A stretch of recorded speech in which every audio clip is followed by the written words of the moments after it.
Watch David Paulides Missing 411, The Hunter. You have to see it. It's amazing, it's informative, and the missing persons cases make no logical sense whatsoever. And there is no argument that you can make that they do.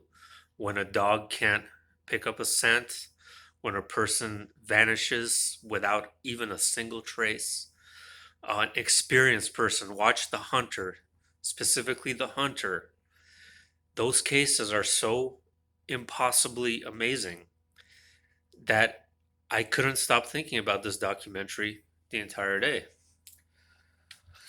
Possible theories as to what's going on. Um, of course, you know me. I'm going to think it's alien abduction, and that's probably part of it, but I don't think it's right to say that it's any one thing. It's probably a combination of things that are taking place. Stargates, the portals that are opening to other dimensions, yes, that is happening. No doubt. I have no doubt some of these missing people go into stargates. Abduction from underground bases, certainly another possibility, for genetic experiments and things like that.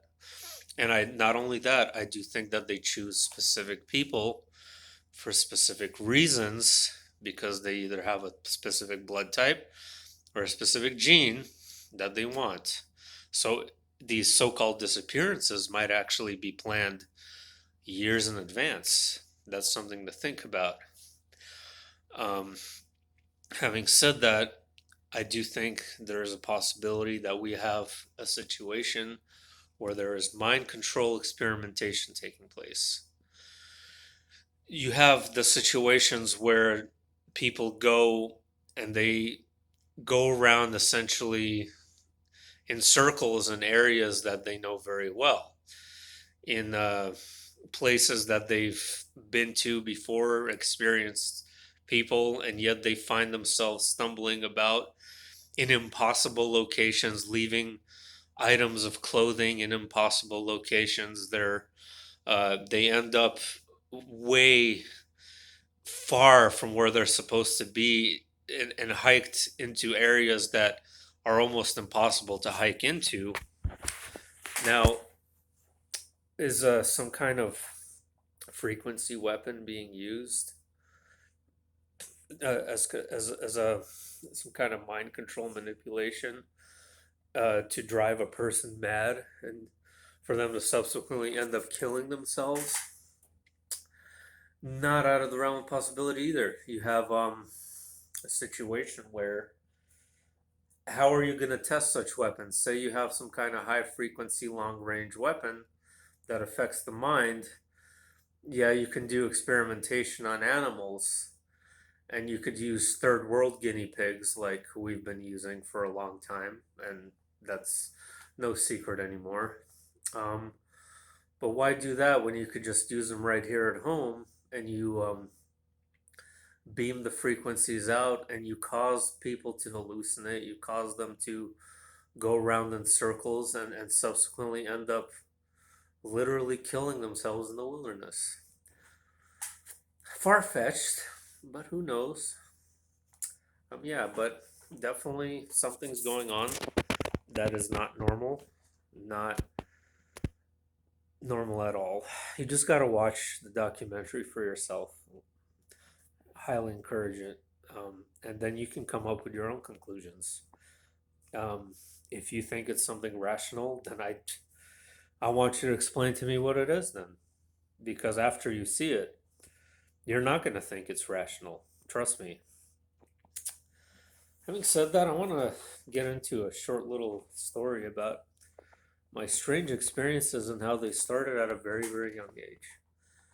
They started really like at age 4 and 5 at a camp in upstate New York in the Catskills.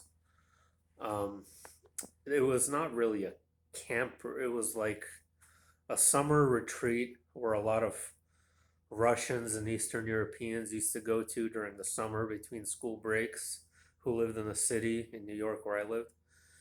And they would have their kids stay in these camps literally the entire summer for weeks, couple of months, and it would be like more like apartments rather than you're not like in a tent or anything like that, but you are in the middle of the woods. And we stayed in this place for 2 summers, I believe. Really loved it, actually. Some of the earliest memories of my life and some of the best. First started at age 4, and then I think actually we went there 3 times, and age 6 was the last. But we did have some strange experiences there. Um, One time we had an incident where there was a highway right next to the camp, at the entrance, and we had a man, 2 men, one in a dirt bike and one in an old Oldsmobile of some kind, literally driving back and forth, staring at us, driving back and forth, staring at the entrance. Not for a minute, not for 10, probably for hours. It lasted what felt like forever. And the entire village, the entire camp, came out to the entrance to stare at these guys to see what they were up to. And I remember, I don't recall exactly. I do remember somebody did end up calling the cops, though, because it was so strange. I mean, were they scoping out kids? Were they trying to? Obviously, they must have been up to no good. But I don't really remember what happened with that situation. Like I said, it was a long time ago, like 4 or 5 years old. But I remember it very clearly. These guys, one on a dirt bike, one in an old car, just driving back and forth. Having said that, that's not all. There was this like abandoned village, um, not far from the camp itself, and we would go there and mess around with my cousins. My brother was there, and my cousins, and we would go inside on some of these abandoned houses, and there would be like strange circles drawn on the floor. There would be like kind of these strange items all over the place. Um, it just looked really creepy and unsettling. But that wasn't it though. There was something that a phenomenon. My cousin Serge and Boris, I'll get them to confirm this.